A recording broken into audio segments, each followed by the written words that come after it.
Welcome to our channel. ఈరోజు మనతో పాటు ఉన్నారండి senior gynaecologist doctor Janaki ma'am. మేడంతో ఈరోజు ఎందుకున్నామంటే పెరుగుతున్నాయి కేసులు.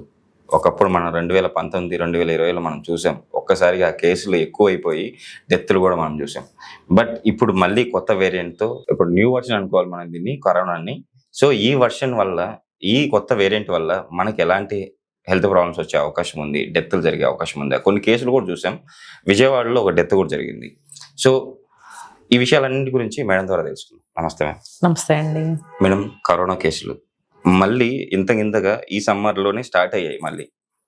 సో ఈ కేసులు నిజంగా ఈ వేరియంట్ కేసులు పెరిగిపోతే మళ్ళీ ఎప్పుడైతే మనం 2020లో ఏదైతే చూసామో అది మళ్ళీ రిపీట్ అయ్యే అవకాశం ఉందంటారు? కొంచెం ప్రభావం ఎక్కువగా లేదండి. ఇప్పుడు ఒకటి ఏంటంటే మీకు ఎవరికైనా అందరికీ తెలిసిన విషయమే, శీతాకాలంలోనే కదా జలుబు, జ్వరం, Yes. దగ్గు అవి వస్తాయి. నవంబర్, డిసెంబర్ మాసాల్లో ప్రతి ఒక్క వ్యక్తికి కొంచెం సోర్ థ్రోట్ ఉంది, జలుబు ఉంది, అప్పర్ రెస్పిరేటరీ ట్రాక్ట్ ఇన్ఫెక్షన్ ఉంది, ఇవన్నీ మనం విన్నాం కదా. కానీ మే మాసంలో ఎవరికి జలుబు వచ్చినా వాళ్ళు వెళ్ళి ఆర్టీపీసీఆర్ చేయించుకున్నా చేయించుకోకపోయినా అది ఖచ్చితంగా కరోనా. Okay ma'am. సో నేను ఇప్పుడు 5 years నుంచి గాంధీ హాస్పిటల్లోనే పనిచేస్తున్నానండి. Okay ma'am. కరోనా కేసులు కొన్ని చాలా ఎక్కువ నంబర్స్ మేమే చూసాము. ఓకే. ఆ టైంలో ఎక్కువ మాక్సిమం నంబర్ ఆఫ్ సర్జరీస్ కూడా నేను చేయడం జరిగింది. Okay ma'am. సో చాలా సార్లు నేను కూడా ఇండివిజువల్ గా కూడా ఎఫెక్ట్ అయ్యాను. 4-5 times మా అందరికీ కూడా కరోనా వచ్చింది. ఇప్పుడు వచ్చిన దీనిలో ఏంటంటే అంత తీవ్రమైన దుష్పరిమాణాలు మేము చూడలేదు. ఓకే. ఏదో ఒకటి పాజిటివ్ వస్తుంది అంతే తప్ప చాలా తీవ్రంగా ఉన్నది కాదు. కానీ ఇప్పుడు ఎంఐసియులో ఉందనుకోండి, Okay. ఆల్రెడీ వాళ్ళకి చాలా ప్రాబ్లమ్స్ వల్ల వాళ్ళు ఏదో ఒక రకంగా ఇబ్బంది పడుతూ మల్టిపుల్ సిస్టమ్స్ డ్యామేజ్ అయిన వాళ్ళకి యాడ్ ఆన్ గా ఇది వచ్చింది అనుకోండి, ఓకే. అప్పుడు మీరు చెప్పినట్టు 1-2 మరణాలు జరిగి ఉండొచ్చు. కానీ ఇది అంత తీవ్రంగా లేదండి. 4 days ఉంటుంది. ఆర్టీపీసీఆర్ పాజిటివ్ అయినా మళ్ళీ 4 రోజుల తర్వాత రిపీట్ చేస్తే ఉండడం లేదు. Okay ma'am. సో ఎలా వస్తుంది అని కంగారు పడి చాలా మంది అడుగుతున్నారు. ఇది జలుబు వచ్చినట్టు వస్తుందండి. మామూలుగా ఇదివరకు ఫ్లూ జ్వరం అప్పుడు ఒళ్ళు నొప్పులు ఒక 102, 104 అట్లా జ్వరం ఉండడం, ఆ తర్వాత మజిల్ పెయిన్స్ ఉండడం, వైరల్ ఇన్ఫెక్షన్ ఎలా ఉంటుందో అలా ఉంది. Okay ma'am. అంతే తప్ప తీవ్రమైనది ఏం రాలేదు. ఓకే మా మ్యామ్. అందరికి కూడా వచ్చింది, అది పాస్ ఆన్ అయిపోయింది, 4-5 daysలో తగ్గిపోయింది. కానీ ఆల్రెడీ తీవ్రంగా ప్రాబ్లమ్స్ ఉన్న వాళ్ళకి అది తట్టుకోలేకపోతున్నారు. అంటే నంద్యాలలో ఒక కేసు మనం చూసాం మేడం. తన ఏజ్ వచ్చేసి 23 years అమ్మాయి. ఆ అమ్మాయి డెత్ కూడా జరిగింది. మనం రీసెంట్గా మనం న్యూస్లో కూడా విన్నాం. సో అమ్మాయి 23 yearsలోనే ఈ వేరియంట్ వల్లనే తను ఇలా అయింది అని చెప్పేసి మనం విన్నాం. సో తనకి ఏమైనా ప్రాబ్లమ్స్ ఉండి ఉండొచ్చా? మనకు అది కంప్లీట్ టోటల్ కేస్ ఫైల్ తెలియాలండి. కేస్ హిస్టరీ అంటాం కదా, అది తెలియకుండా మనం ఏం కామెంట్ చేయలేం. ఇప్పుడు సపోజ్ వాళ్ళకి ఏదైనా ఇన్హరెంట్ గా ఒక కార్డియాక్ ప్రాబ్లం ఉండొచ్చు. ఓకే. కార్డియాక్ ప్రాబ్లం ఉన్న వాళ్ళలో ఆర్డినరీ చిన్న ఫ్లూ వచ్చినా అది తీవ్రతరం అయిపోతుంది. Okay ma'am. అలాగే కిడ్నీ ప్రాబ్లం ఉంటుంది, వాళ్ళకు కూడా తీవ్రతరం అయిపోతుంది. ఏజ్ ఒక్కటే కాదు కదండి. అంటే చాలా ఆమె మొత్తం సిస్టమ్ అంతా తెలియాలి. బ్రహ్మాండంగా ఉరుగుతూ తిరుగుతూ ఎత్లెట్టు ఇలా వచ్చింది 1 నిమిషంలో పోయింది అని ఇప్పుడు ఛానల్స్ వాళ్ళు భయపెట్టడానికి చాలా చెప్తారు. ఓకే. అవన్నీ కాదు కదా. ఆ కేస్ హిస్టరీ ఏంటో దాన్ని మనం సిస్టమాటిక్ రివ్యూ చేయాలి.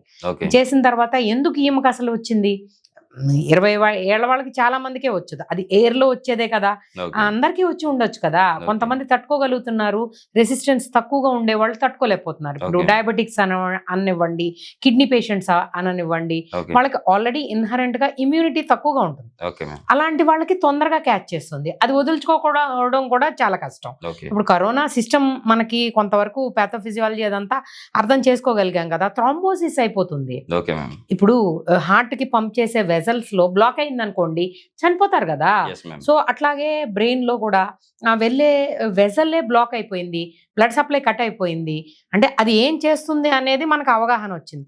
సో ఎలా ప్రివెంట్ చేస్తున్నాం, ఒక క్యారీ హోమ్ మెసేజ్ లాగా చెప్తున్నా. చాలా మంది అప్పటి నుంచి ఇప్పటివరకు యాస్పిరిన్ వాడుతున్నారు. ఓకే. వాళ్ళందరూ మరి సడన్ డెత్లు తప్పించుకోగలిగారు, అట్లాగే ఎన్నో యాక్సిడెంట్స్ తప్పించుకోగలిగారు. సో అలా మంచి విషయాలు ఏమైనా ఉంటే ప్రజలకు చెప్పడానికే ప్రయత్నం చేయాలి. Okay ma'am. దాన్ని మార్కెట్ చేసుకుని మనం దాన్ని బిజినెస్ మైండ్ తో చూడకూడదు. Okay ma'am. సో థ్రాంబోసిస్ ఎలా ప్రివెంట్ చేయగలం, ఎలా మనం ఇవన్నీ తగ్గించగలం, అన్ని సిస్టమ్స్ మీద దెబ్బ పడుతోంది. ఓకే. ఆల్రెడీ వచ్చిన స్కార్స్ ని మనం ఏం చేయలేకపోయినా ఉన్నదాంతో అడ్జస్ట్ అయ్యి బెటర్గా ఎలా మన లివింగ్ ని కొనసాగించాలి అనేది మనం చూసుకోవాలి. ఫ్లూ రాకుండా ఎన్నో వ్యాక్సిన్స్ వచ్చినాయి, ప్రతిసారి రూపాంతరం చెంది ఇంకో ఫ్లూ మనకి వింటర్ సీజన్స్ లో వస్తుంది కదా, ఇది కూడా అంతే. ఒకటి మళ్ళీ రూపాంతరం బోల్డ్ అన్ని స్పీషీస్ ఉన్నాయి. మనకన్నా తెలివైందే కదా కరోనా, ఎప్పటికప్పుడు దాని రూపం మార్చుకుంటోంది, కొత్తగా పడుతోంది. సో కొంతమందికే ఎందుకు, ఇప్పుడు 20లో అట్లా ఎన్ని చావులు మనం చూడగలిగాము, Yes. చూసాము. అవన్నీ వద్దనుకుని ఒక రకమైన భయాన్ని పెట్టింది. దాన్ని మళ్ళీ రిపీట్ అయిపోతుందని ఎందుకు భయపడటం ఊరికని. Okay ma'am. అది కూడా స్లో అయిపోయింది. వ్యాక్సిన్స్ తీసుకున్నారు చాలా మంది, కానీ దాన్ని సస్టైన్ అవ్వడం కోసం మరో రూపం స్పీషీస్ ఎప్పటికప్పుడు Okay. మారిపోతుంటాయి. Okay ma'am. సో అది బతకడం కోసం ఏవో చేస్తుంది, మనం దానికి అప్చర్ చేయడం కోసం మరో విధంగా వెళ్తున్నాం. ఎన్ని కరోనా వేరియంట్లు వచ్చినా మా జాగ్రత్తలు మనం తీసుకుంటే సేఫ్ గా ఉండొచ్చు అంటారు. డెఫినెట్లీ మనకేందంటే మన ఫుడ్, మన ఇమ్యూనిటీ, Okay. మన ఎక్సర్సైజు, మన ఎండలో రోజు కొంచెం సేపు అయినా తిరగాలి. Okay. విటమిన్ డి చాలా చాలా మంచి చేస్తుంది. Okay. ఆస్పిరిన్ బ్రహ్మాండంగా యూజ్ అవుతుంది. Okay ma'am. సో చాలా మందికి యూజ్ అయినాయి ఇవన్నీ. కొంతమంది డాక్టర్స్ కూడా అంటుంటారు కదా మేడం, ఆస్పిరిన్ టాబ్లెట్లు కూడా ఎక్కువగా వేసుకోకూడదు అని చెప్పేసి, దానివల్ల చాలా సైడ్ ఎఫెక్ట్స్ వచ్చే అవకాశం ఉంది అని చెప్పేసి. అంటే ఇదేమి బ్లాంకెట్ థెరపీ కాదండి. Okay. మనకి ఇవి బ్యాలెన్స్ చేసుకుంటూ ఉండాలి.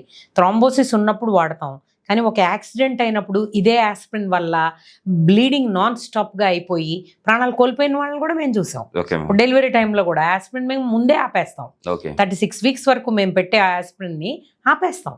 ఓకే. సో ఇలా చాలా రకాలుగా జరుగుతూ ఉంటాయి. ఆస్పిరిన్ వేసుకుంటే బ్లడ్ ఫ్లో ఎక్కువగా ఉంటుంది అంటారు. ఆస్పిరిన్ వేసుకుంటే అని కాదండి, ఆస్పిరిన్ ఏం చేస్తుందంటే anti platelet agent. Okay ma'am. మనకి ఇప్పుడు బ్లీడింగ్ టైం అని ఒక 2 నిమిషాలు 3 నిమిషాలు అలా ఉంటుంది కదా, Okay, ఆ బ్లీడింగ్ టైం ప్రొలాంగ్ చేస్తుంది. ఓకే. ఎందుకు, ప్లేట్లెట్స్ అనేది ఆ స్టిక్కీనెస్ ఉండటం వల్లే మనకి దెబ్బ కట్ అయినప్పుడు మానుతుంది కదా. ఇప్పుడు ఆస్పిరిన్ వేస్తే కట్టదు, గడ్డ కట్టదు. ఓకే. మీకు అర్థం అవడం కోసం అర్థమైంది చెప్తున్నా. ఒకేపేమో కరోనా వల్ల మనం తప్పించుకోవాలి, రెండో వైపేమో దీని బారిన పడకూడదు. ఎస్ ఎవరు గెస్ చేస్తారు? ఇప్పుడు డెలివరీ టైంలో కూడా మనం ఆపేస్తున్నాం కదా ఓ నెల ముందలే. మ్యామ్. ఎందుకంటే ఇవన్నీ కూడా మనకి జనరలీ చూసుకుంటూ ఉండాలి, వేయి చేయాలి. ఖచ్చితంగా మీ ఫిజిషియన్ అనేది మీ తోడుంటారు. మీ ఫ్యామిలీ ఫిజిషియన్ మీకు ఎంతో ఉపయోగపడతారు. తప్పకుండా కాంటాక్ట్ చేయండి. చిన్న చిన్న మందులతోనే పెద్ద పెద్ద వ్యాధుల నుంచి మనం తప్పించుకోవచ్చండి. Your health in your hands. Madam, ఇంకొకటి, ఇప్పుడు యాక్చువల్లీ మనం 2020లో ఎలాంటి జాగ్రత్తలు తీసుకున్నామో ఇప్పుడు అదే జాగ్రత్తలు తీసుకోవాలి. డెఫినెట్గా ఒక మాస్క్ పెట్టుకోవడం వల్ల వచ్చే నష్టం లేదు. ఓకే. క్రౌడెడ్ ప్లేసెస్కి వెళ్లకుండా ఉండడం మంచిదే, ఎప్పటికీ కూడా మంచిదే. ఓకే. గాలి ద్వారా వ్యాపిస్తున్నప్పుడు మనం ఆ రకమైన ఈ క్రౌడెడ్ ప్లేస్ వీలైతే అవాయిడ్ చేయండి. వీలు కానప్పుడు ప్రొటెక్షన్ తీసుకోండి. హ్యాండ్ వాష్ ఎప్పటికీ మంచిదే. మన హైజీన్ ఉంటే కనుక మనకి వ్యాధులు అనేవి తప్పించుకోవచ్చు. ఓకే. ఎవరినైనా గబుక్కున మీరు ముట్టుకోవాల్సి వచ్చి లేకపోతే విజిట్ చేయాల్సి వచ్చినప్పుడు కూడా మీరు జస్ట్ క్లెన్స్ చేసుకోవచ్చు. హ్యాండ్ వాష్ టెక్నిక్స్ ఉన్నాయి, అట్లాగే శానిటైజర్స్ వాడచ్చు. అంతకన్నా కరోనాలో మనం ఏం చేయగలిగాం? ఏం చేయలేదు మేడం. ఎస్, ఫుడ్ ఒకటి, డైట్ ఒకటి మనం మార్చుకున్నాం. మన డైట్ హెల్దీ డైట్ తీసుకోవడం తీసుకున్నాం. కొంచెం అందరికీ తెలిసిన విషయమైనా మళ్ళీ మళ్ళీ ఎందుకు చెప్తాం, ఏమైనా ఒకరికైనా యూజ్ ఉంటుందని. Yes ma'am. మేడం, ఇప్పుడు ఇంత మంచి ఇన్ఫర్మేషన్ ఇస్తున్నారు, మిమ్మల్ని డైరెక్ట్గా మన సబ్స్క్రైబర్లు వాళ్ళ హెల్త్ ప్రాబ్లమ్స్ వస్తే కలవాలంటే ఖచ్చితంగా అండి. I have a clinic at Moosapet అండి. 4 తర్వాత అవైలబిలిటీ ఉంటుంది. నా నంబర్ కూడా స్క్రాల్ అవుతుంది.